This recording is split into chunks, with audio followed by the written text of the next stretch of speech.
quoi ça sert, la fresque du climat?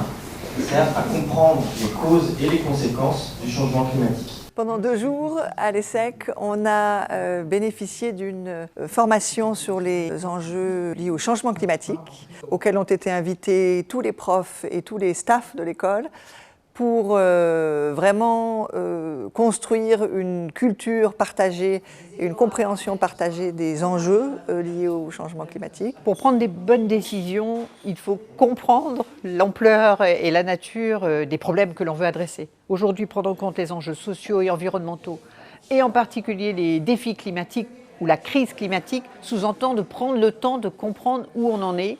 Ces transformations en profondeur, elles passent par la jeunesse et par la compréhension qu'on est bien en train de parler d'une transformation majeure et pas juste d'un petit footing le matin pour se décontracter les muscles.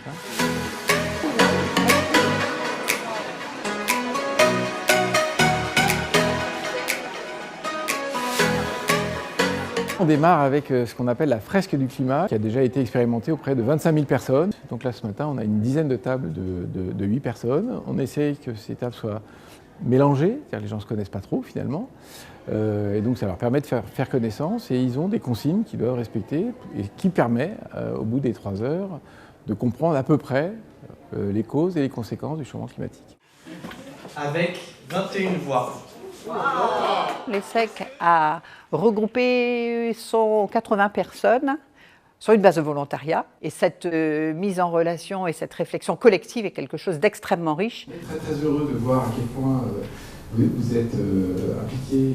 Alors, je me suis inscrite aujourd'hui à cet atelier parce que ça m'intéressait de savoir comment l'ESSEC envisageait d'adresser cette question complexe. Toutes les subtilités par rapport à la fonte des glaces, la banquise, la calotte glaciaire, voilà, je n'étais pas assez calée sur ce sujet-là, donc je vais approfondir. Ça m'a permis de réfléchir d'une autre manière. Qu'est-ce qu'on peut imaginer, qu'est-ce qu'on peut enseigner dès aujourd'hui pour préparer cette génération et nous-mêmes? J'étais curieux de voir ce qu'on pouvait faire collectivement, qu'est-ce que ça pourrait vouloir dire pour une maison comme nous, d'essayer de prendre en compte ces dimensions-là dans nos pensées, dans nos processus. Et comment on aborde ça avec de l'imagination, de la créativité, mais aussi un courage politique, c'est quelque chose qui est très important. Les étudiants me demandent c'est quoi le rôle de technologie de tout ça et qu'est-ce qu'on peut faire pour les entreprises, mais aussi les startups. Le rôle est dans la formation des étudiants, de futurs managers, de futurs citoyens.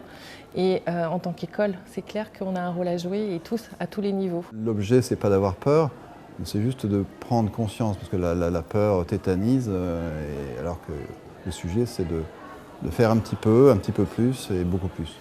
Réfléchissez entre vous à... Et donc, nous sommes le COMEX Vous êtes le COMEX et vous allez poser une question. Il faut trouver une question. Le programme de ce matin s'inscrit dans une démarche engagée et transformatrice à 360 degrés de l'ESSEC que nous appelons Together. Et donc la formation d'aujourd'hui est très importante pour toute la communauté ESSEC, pour comprendre mieux ces sujets et aussi passer de la formation ensuite à l'action. Et on considère qu'on peut vraiment à la fois se transformer, nous, ESSEC, de manière forte, mais aussi accompagner un changement plus large de l'écosystème des business schools, de l'écosystème de l'économie et du commerce au sens large.